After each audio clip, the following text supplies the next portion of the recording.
Hi, this is Spider-Man of Physics here to teach you about ancient Egypt. And so it all started with some hunter-gatherers coming around and then eventually settling and making farms, and making kingdoms, like two of which in Egypt were Lower Egypt and Upper Egypt. And you might be getting confused because Lower Egypt is above Upper Egypt, but they're named because of their position on the direction of the flow of the Nile. But eventually, around the time of writing, came a pharaoh named Menes who decided to unite Upper and Lower Egypt. And so, after a few hundred years, came the time known as the Old Kingdom, where many of the pyramids were built and the Sphinx, but drought and famine made the Old Kingdom fall apart, and then came the Middle Kingdom after 100 or so years of chaos, but they restored security and peace and order and made many advances in art and literature. But sadly, the Middle Kingdom was conquered by people known as the Hyksos, who had composite bows and chariots, and kind of beat up the Egyptians, who didn't have either of those.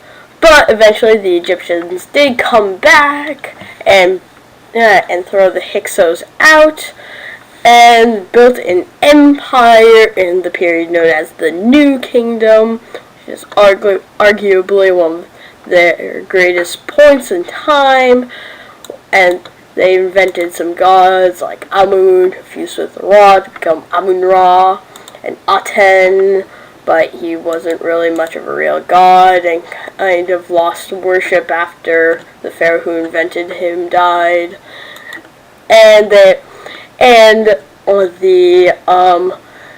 pharaoh known as Ramses II, or the Great, fought away the Hittites who were planning to conquer Egypt, but the Assyrians came around and successfully conquered Egypt. But, as things always go, the Persians went ahead and conquered the Assyrians, which included Egypt. And then a Macedonian guy known as Alexander the Great came around and conquered the Persians, but his empire kind of fell apart, and the part that included Egypt was the kingdom of Ptolemy.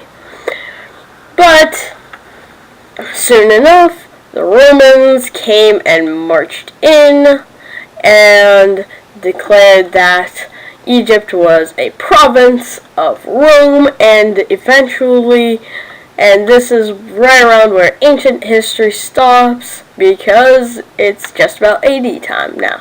So that's the end of this lesson. See you